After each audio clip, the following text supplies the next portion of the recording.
study for it, learn from it, and make application into our lives, our conditions today. Lead, guide, and direct and protect us as we go on anyway.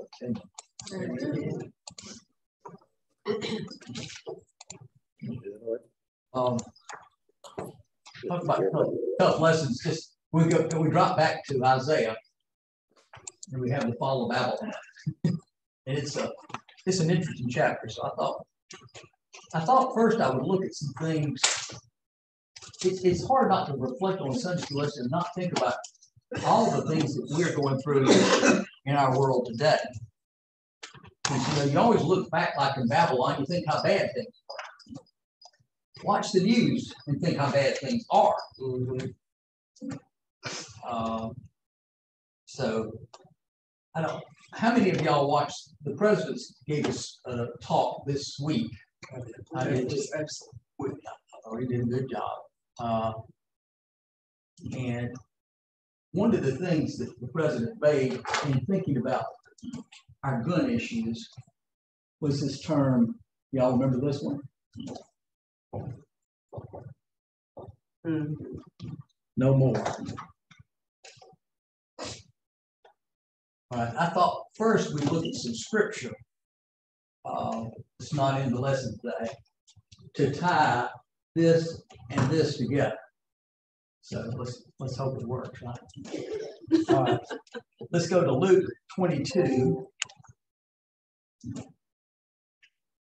See my Bible drill there. I think my Bible school coming. I always did Bible drill in Baptist Church here at Bible school. Luke 22.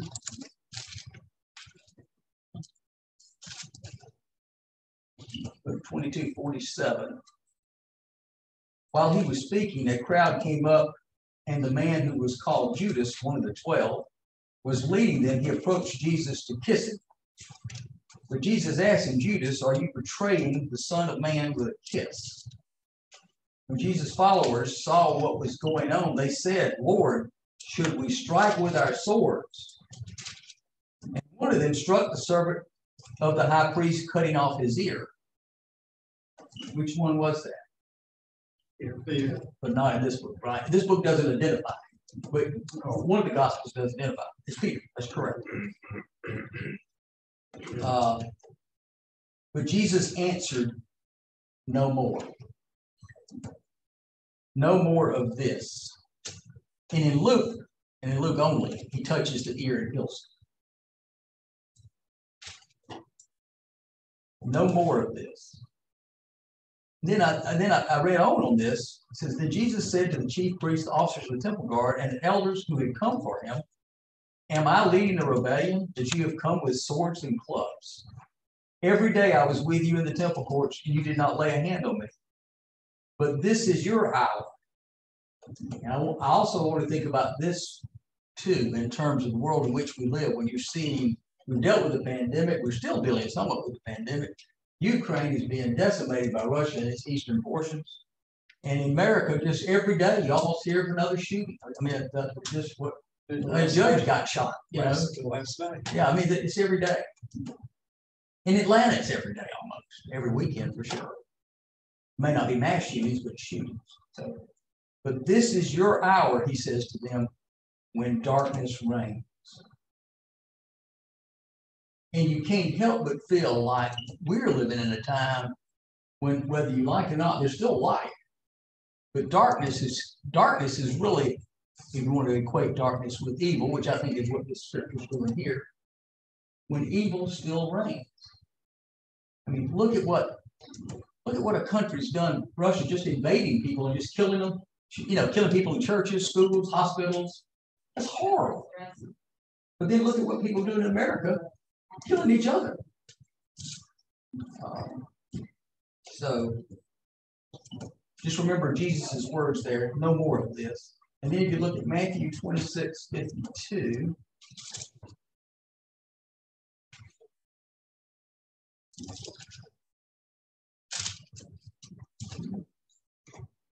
Jesus told him, put your sword back in its place. Jesus said, for all who draw the sword will die by the sword. And if you think about that, let's just substitute the word gun for sword. Think about all the gangs in this country that live by the gun and constantly die by the gun. Jesus said, for all who draw the sword, we'll just substitute to today's language, for all who draw the gun will die by the gun. Now, he wasn't talking about self-defense here. He was in some way because they were trying to defend him. But if you think about it, there's a lot of truth in that. People who settle their arguments with guns often ultimately die by a gun. Sometimes of their own doing. Yeah, sometimes they shoot themselves. Because what they've done with a gun, then they kill themselves. And then let's go way back to Genesis 9:6.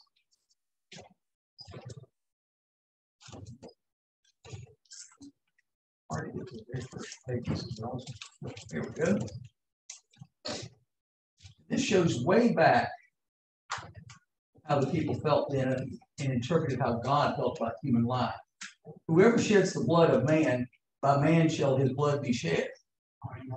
For in the image of God has God made man.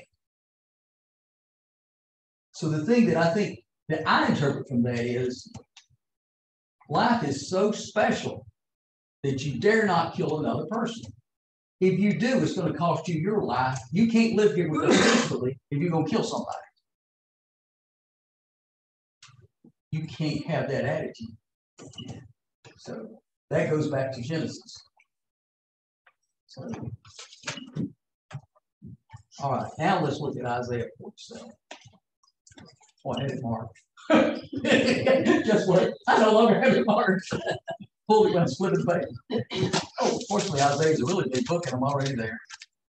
Hallelujah. Now, before we look at the fall of Babylon, because most of us know the history of what Babylon did. Babylon, the people of Israel went into captivity in Babylonia, and then they got out, basically because Babylonia fell to Cyrus. So I thought we'd look at a little bit at the history of Babylon. As early as 2350 BC, and remember the time of Abraham is probably around 1800 BC. The time of Moses around 1600 BC. The time of David is around 1000 BC.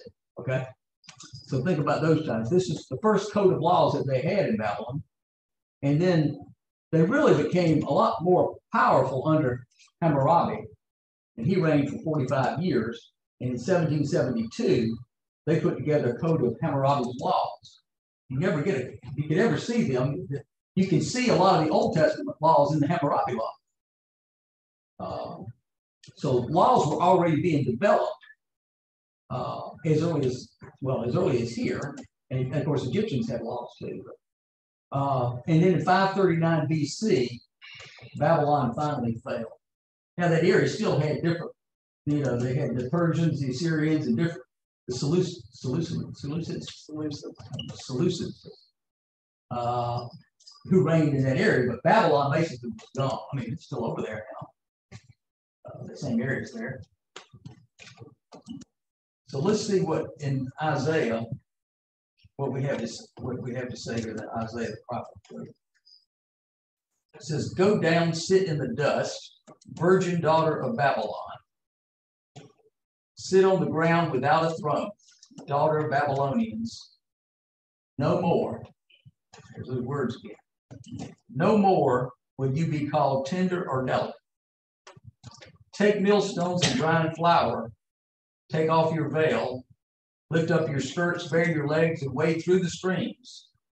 Your nakedness will be exposed and your shame uncovered. I will take vengeance. I will spare no one."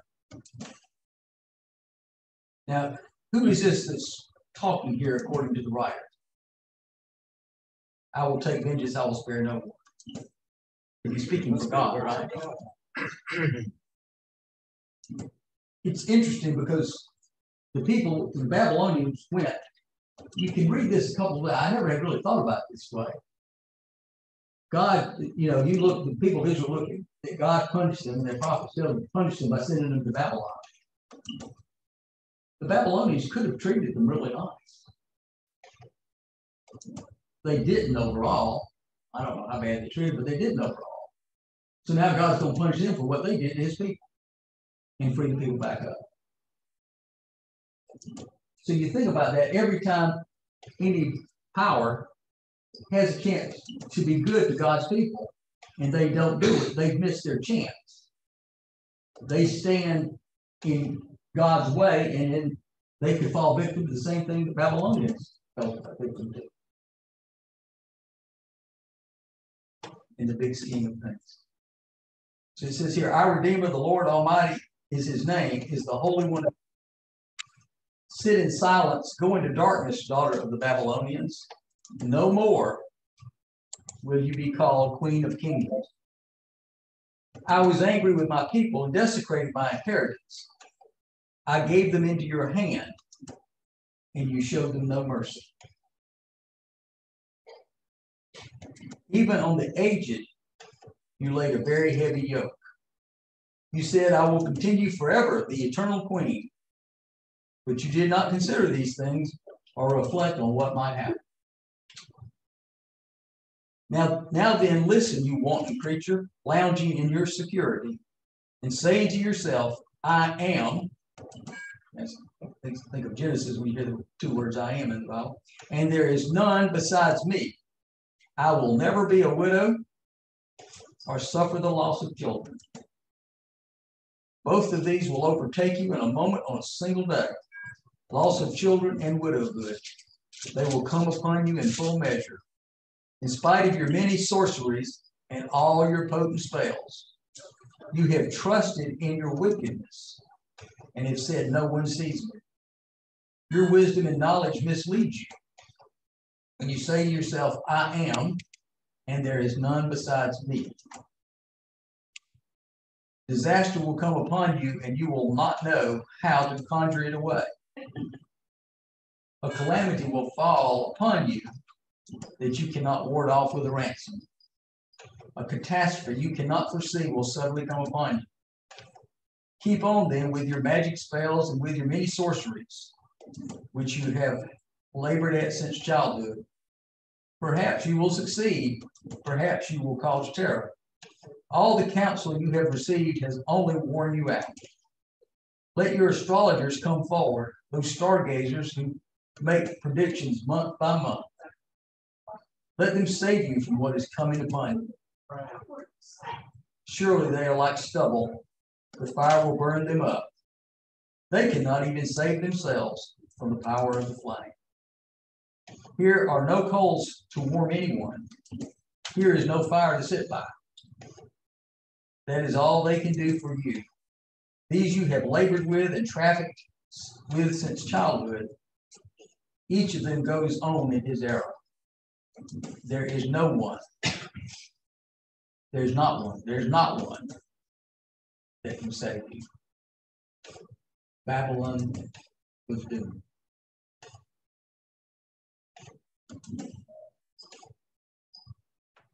I read that and I couldn't help but think of making some applications to even our own nation. We're not careful. I hope God's not saved us. I hope there's still hope. In a land that gives promise of prosperity for all, opportunities for all, and a chance at a good living. I hope we've lived up to that. And that we can, that even as it seems to be fading from view, that it can be restored. It makes you wonder too if God is saying that to Russia. Just, you feel like with their attitude toward life, that they have to be doomed. Yep.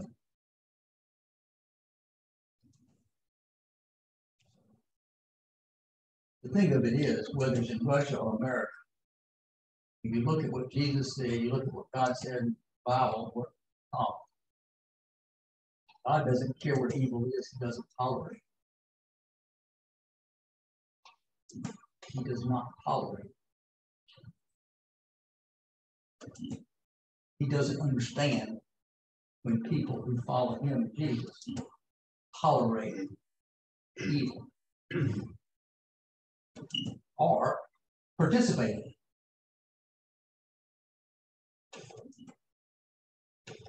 And the thing is, Putin and maybe Russia, I don't know, Putin maybe he's a dictator, that's a whole different ballgame. But Putin, America, and a lot of places, they don't see how precarious their situation is. The people in Babylonia probably thought they would prosper forever. They thought they'd be there forever. Well, for some of them who lived and died before it was gone, they did. They did.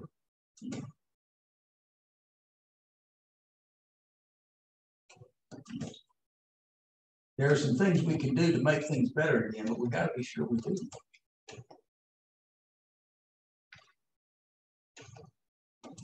So I think, I don't know that everything a president says, I ever agree with all of them, whenever everything they ever say. But I did agree with the president when he said no more. We cannot continue with these mass shootings. I don't know about y'all, but I even think about that now when I go to a gas station, shopping. Bobby Wingo said she doesn't go anywhere where there's a group of people. She tries to be real careful because this has affected her so much. Yeah. It's because there's a lot of meanness around. Daryl, I think we get fixated sometimes on the gun issue, but we really need to be fixated on evil versus good, because evil comes in many ways, and we see that on TV too, just like the shootings, which nobody agrees with any of that. But we also see people walk up with a knife and stab somebody in the back and kill them on the street. Just this week, we saw a young person, I think was 17 years old, drove his vehicle into a young mother walking her baby in a stroller. So evil is what we need to be focused no more on, and don't segregate everything into, well, it's this doing it or that doing it. Because a lot of times evil comes in an explosive. It comes in airplanes that take down the Twin Towers. Yep. But evil is evil, and that's what communism and everything is all about, is evil, trying to destroy one country at a time. So I think sometimes we get fixated on one thing when we really should just substitute no more evil. I mean, that's my opinion, and that's just the way I see it. The big issue with guns is the fact that guns can kill somebody at one time. It's hard to kill a lot of people with a knife. People can get away. I mean, you could with a saber sword, but guns can kill people at a distance. I mean, when they say, well, that kid did it at school in Texas, where he fired over 100 rounds in one run. That is horrible. And for most of the shootings, there doesn't seem to be a reason for them, like that one. Just evil, in Texas. It's just so evil. Yeah. Mental illness. The only one that except for prejudice, the only specific reason we've had for any of these shootings lately was that doctor who was killed, because the man thought he messed up his back. Yeah. But the rest of them, there's been no reason for it. And that was a black patient shooting a black doctor, so that wasn't a race thing. Yeah. So that had nothing to do with race. Exactly. He just shot anybody who got in his way of trying to kill the doctor. Most of the time, they're just killing to kill. Yeah, the one in Buffalo seemed to be a racial motivated. Yeah, that was So racial. but then the one down in Mexico killing kids, I don't know. I think that's just pure evil right there. Killing a bunch of kids. It's just the pure evil. How do you get mad at a bunch of kids like that? Kids can always be irritating, but he didn't have to deal with those kids. He just walked into them.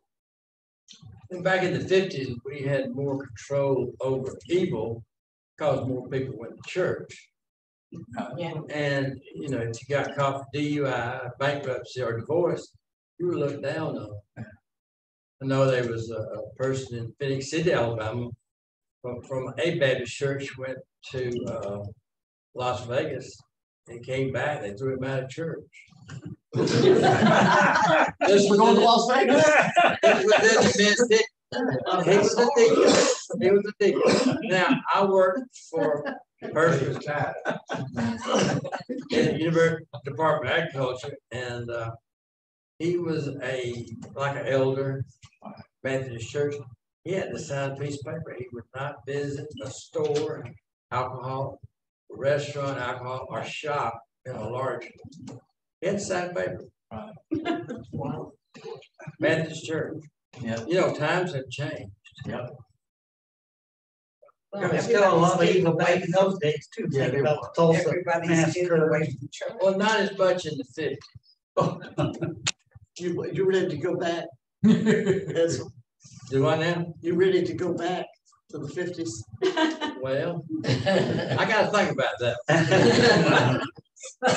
Well, I am back in the 50s. My sweetheart, she was in 3rd grade, I was in 6th grade. We were out on the playground, I went and talked to her. She married, went her way, I married, moved. So I am dating her now. Well, we were engaged. Oh, okay. Well, congratulations. Now, what year, what month? Only the good Lord knows. But what do we do about the evil? I mean, I pray, I'm sure you do too. What in the world do we do? Hard to legislate as a government. You gotta make it so they put them in jail, not fine them. The attitude of judges now, fine them, don't put them in jail, cost more money, put them in jail. And you need to build jails that's not, you know, they don't have air and heat all the time. You know, don't make it comfortable. Well, and you know, it's a complex problem because jails have not made us have less crime. I mean, I'm not saying you don't need jails, don't get me wrong, but it really has made us have less crime. Well, a lot of these people needed to be in a mental health facility, but we don't have it in place. I mean, you know, America way back in the Wild West, a lot of people got shot. Oh, A couple guys go to the bar, get to drinking, they go out and shoot each other. Sometimes they're so drunk, both of them miss, and I guess it'd be all right, go home. It seems like we're living in the old west, doesn't it? It almost has that feeling. It really does. Daryl, one thing that I think, I'm not as familiar with this as I should be, but I'm gonna challenge everybody in the room to look into it this week. Maybe next time we have this conversation, we'll all be more educated. But I think the state of Georgia this past session passed a mental health bill to deal with some of these issues. And I don't know if anybody's looked it up or read it, but that's something I've been thinking about I need to do. So maybe this week all of us can do that. But you have to, we used to have places to pick people up off the street when they did something evil and take them to a mental health facility. But for whatever reason, during the 70s, that became woke, to use a new term, and they closed down all the mental health facilities. So that's a real need. There's no place to take people that are acting strange, or law enforcement, they come and they answer your call, but they don't know what to do with them. So I do know of a case this past week where somebody, the local law enforcement maybe didn't follow the new protocol, and somebody who's up the chain was being sent out to Henry County to explain it to our law enforcement what these new laws really are supposed to do to help the mentally ill. So I think if we would say no more, you know, evil, that would encompass mental illness, and then we've got to learn a lot. We've got to study, figure out what can we do. One of the issues that Hessel touched on, if you listen to Atlanta news a lot, there are shootings that may not always be mass shootings. If you listen to the news, how many times do you hear that the person also was arrested for the murder? They were also arrested because they were a convicted felon who wasn't supposed to have a weapon. They also had been arrested 50 or 60 or 70 or 80 times before. So why are they still out there? Yeah. Or maybe they'd even murdered somebody before. It's like anything goes. The question is, can you really make people who are just determined to be evil, can you ever make them become good? Only God can change their heart. Yeah.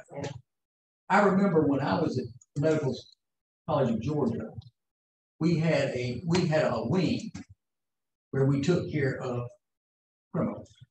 These were not just local county criminals. These were the hard criminals from the state prisons, federal prisons. And before we went in there, one of the things everybody told every student there said, you never, ever turn your back on any of this guys. And the other thing they told us, you never tell them they're fixing to go home. You know why you don't tell them they're fixing to go home? Go home back to the prison, okay?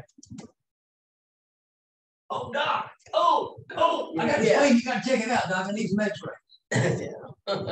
Because most hardened criminals, one thing you learn about most of them, very, very good manipulators. How they smile sometimes.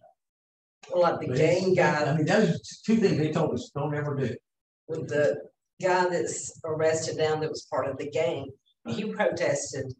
He wanted bail because the jail was such a terrible place to be. Well, then why did you get yourself there? You know, that's your problem. He's right about that, but then he asked for it. Yes, exactly.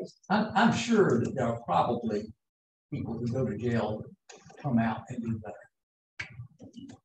But I don't know how many of them, if you look at what crimes they committed, that might be somebody who committed, maybe they stole something when they couldn't, you know, they were desperate or they thought somebody else had something, so I can get me something. But a lot of them are more and more evil while they're there. That's part of the problem. And drugs has a lot to do with stuff too. Yeah. Because a lot of the crimes you hear about in Atlanta are a lot of them, not all of them, are gangs killing gangs. Yeah. In Chicago, gangs killing gangs. The only problem is innocent people get killed in the crossfire. So we got a gang problem, which goes back to an evil problem. Why do young kids in these neighborhoods join gangs? They don't have the leadership in their neighborhoods or their home. And that's a whole other problem. Another thought to add to the no more, whatever we're talking about today, is no more illegal immigration coming into our country. Amen. We're allowing the drugs to kill off so many of almost 100,000 a year are being killed by fentanyl, and it's all illegal. But when do you hear somebody stand up and try to woo the country by saying, this is it, we are stopping this, and we're stopping the fentanyl and all the drugs coming in. So it's a big thing. It's just a conglomerate of evil people that are pushing all this off on us. Yeah. Well, it's apparently what that tells you. It's easier in other countries to make this stuff probably than it is in America. It's easier to do that illegally and then ship it here than it is to start opening a big fentanyl plant here.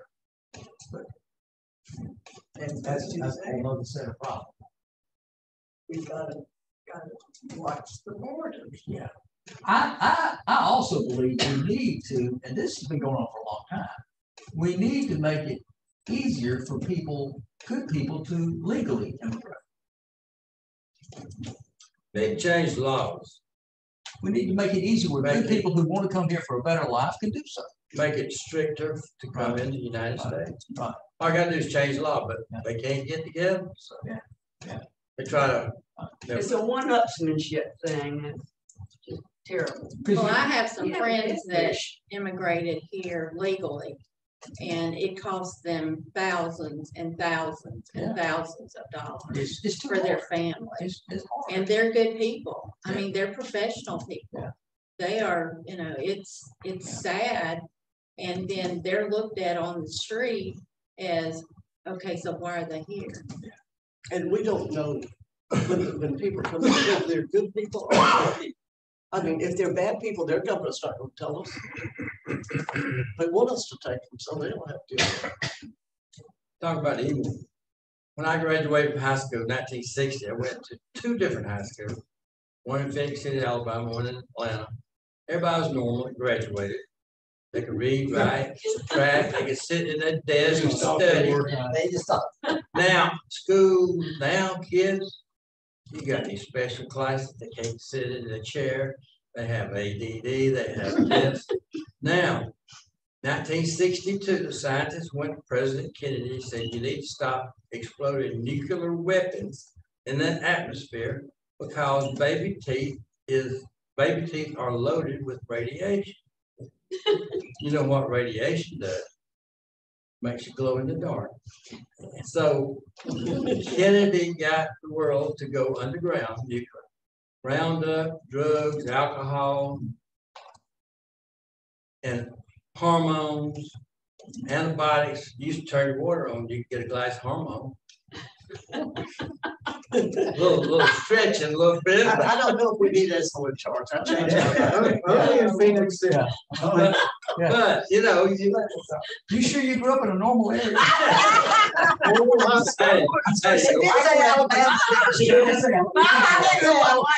I had pure water. It came out of the well. It was about 800 million years old.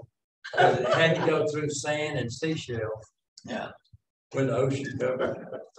Maybe that's our problem. We don't all agree on what's normal. Well, that is always, that is part of. But no, I was there, 1960. Everybody normal. Now we had one in reformatory school, Phoenix City, and then in Atlanta we had one spastic. We took care of it.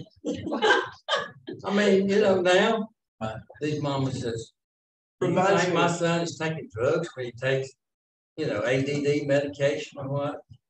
But he became, she said, oh, he became honor roll after he started taking the drugs. Yeah, yeah. It reminds me of John Davis, who said to me one time, Judy could never teach in public schools again. She substituted one day. I don't know, it's probably in a private school.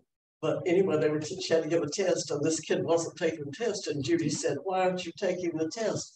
He said, I have a learning disability. I don't have to. She said, not in my class, you don't. That's what Edsel was, Judy. we need more of Judy today. They even have, at universities, they have people that give students tests because they have a problem taking tests. It's just absurd. And you have, and they have to do it. But, you know, it's good in ways, bad in other ways. Yeah.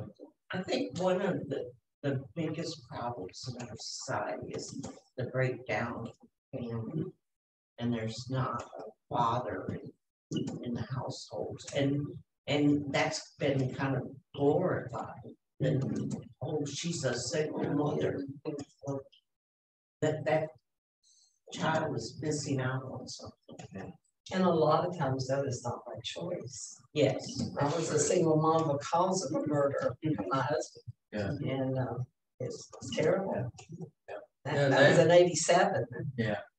You think evil's been going on forever. It's just gotten worse. All you got to do worse. is And now you have to have 2 children before you get married in Alabama. And I'm from Alabama. well, I hope you're not going to get married in Alabama this time.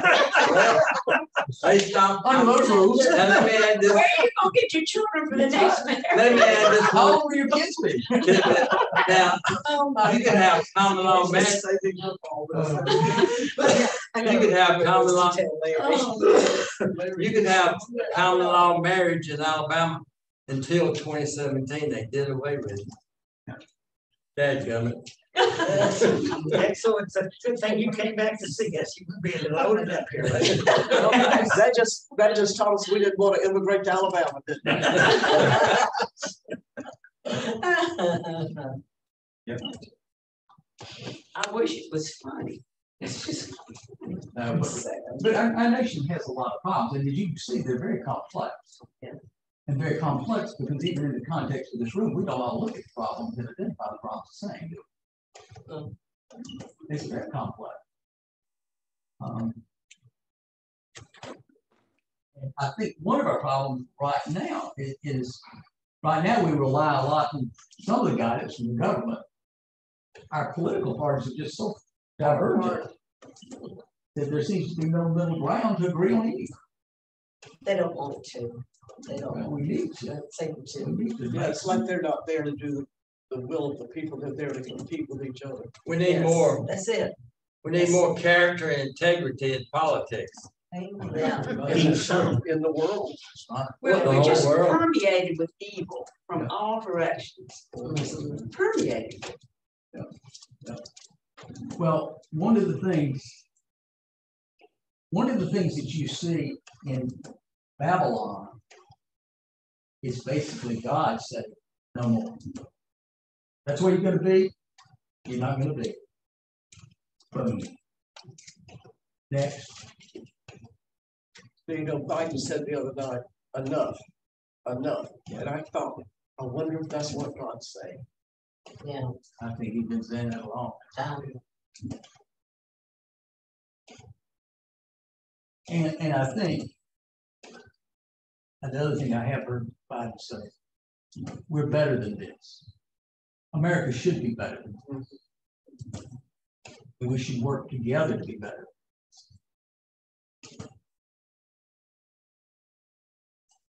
When you talk about immigration, we all have to think, I bet you everybody's family here immigrated from somewhere. Sure. I think England's came from Ireland, whether, but you know, by the time you get to me as an Anglo, look how many people the Anglos married. They probably weren't Irish. All of us, our folks, I'm looking at everybody. I think everybody's folks here. Now, I had my granddaddy's grandmother was a Creek Indian. She didn't immigrate here. She was truly a Native American. And look what we did to them. Yeah. Yes. That's one of the worst things in our history. Well, it's followed 100 years later by slavery. Basically 100 years later, starting in the early 1800s. So we haven't always done the right things. We need to strive to do better things than we used to do.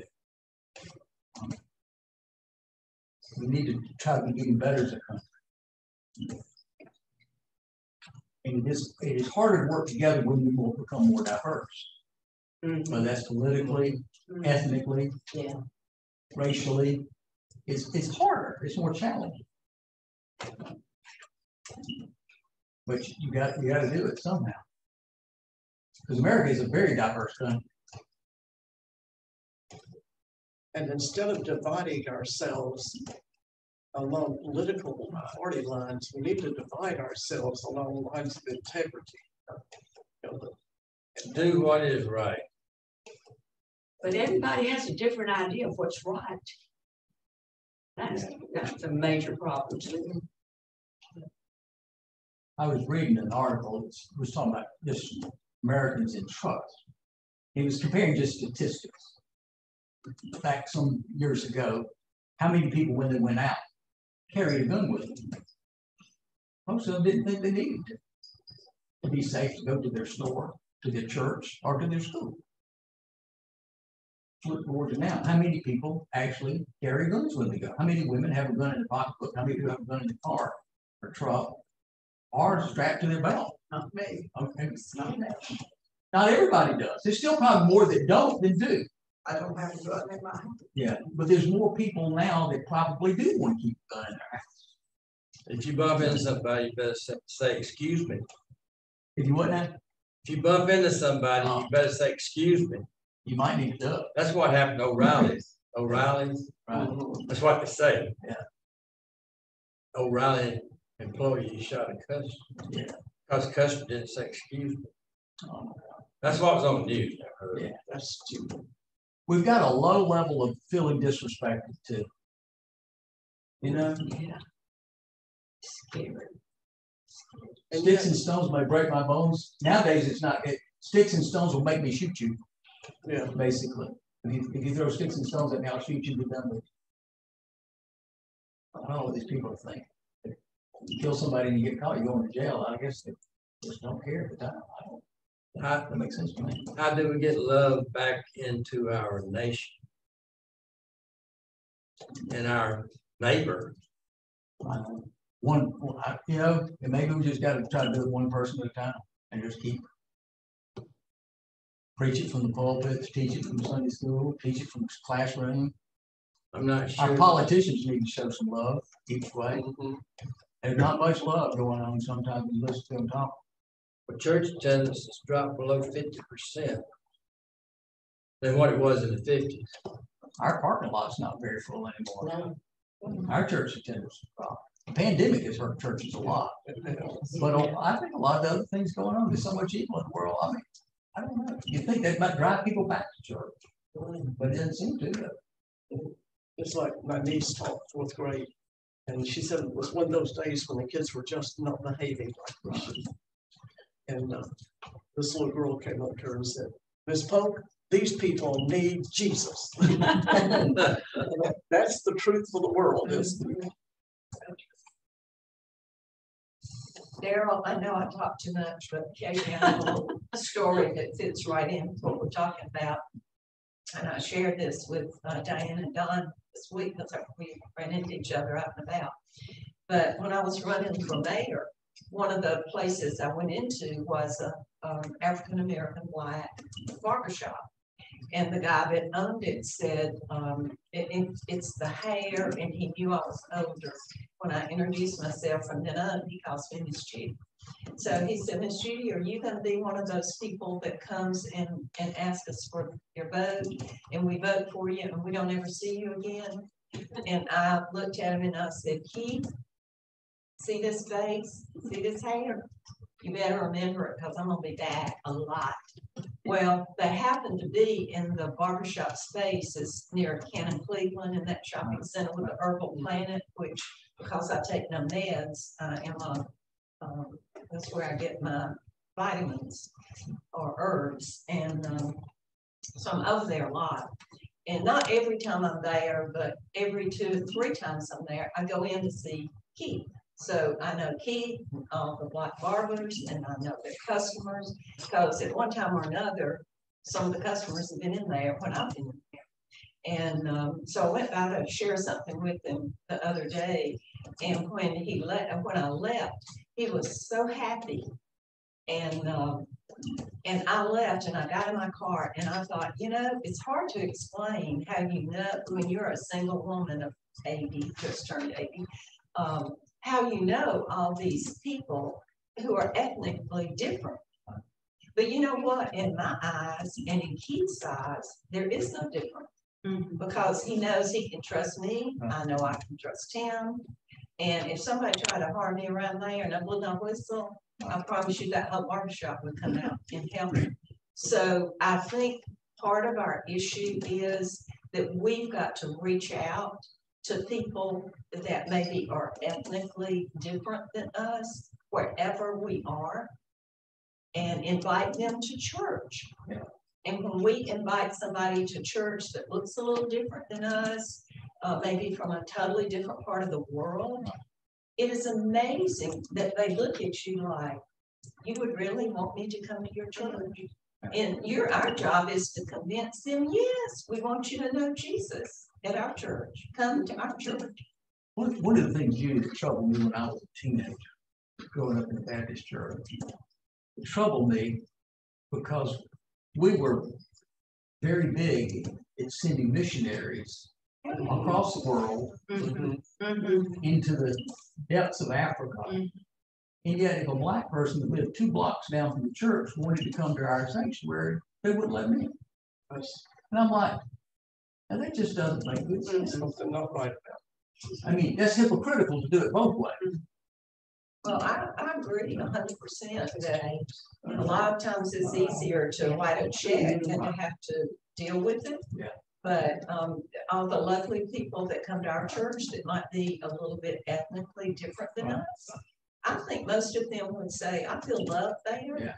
Yeah. But I do believe that until we get up every day with a mission that whoever I run into in the grocery store or whoever I run into where, invite them to church. Invite them to church. And if you don't have a church of your own, they would like you to come. I think in Henry County, white people may be dealing with something that black people deal with for a long time. I think that a lot of families, the main thing they want to feel wherever they're in school, wherever they're in church, wherever they go shopping, is they want to feel safe. Absolutely. Safe and love. Because that's what I'm saying right now, when you go places, when you hear all about these shootings in Atlanta and shootings all over Metro Atlanta and all this stuff, you don't really feel safe anywhere. They won't say. And you're not necessarily picking on any group of people, you just don't feel safe. And I think one of the most things that most good family folks want is to feel safe for their family, for their kids. Absolutely. So, Yeah.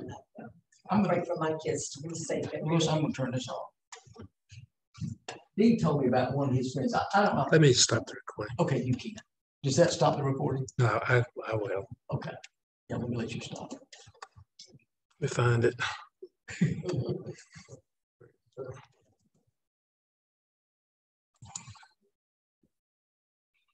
God, thank you for this day and this lesson. Help us to learn from the text in Isaiah. Help us to learn from the lessons that other nations have had to learn that they have not followed your ways through the many days that they flourished. Lead, guide, direct, and protect us all, and help us to be more a part of the solution and be less a part of the problem. Amen. Thank you, dear.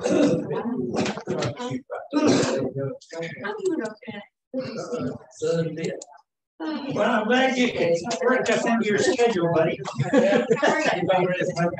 No, I get it. I hear you. It's like little bird. Forward, 3 steps back.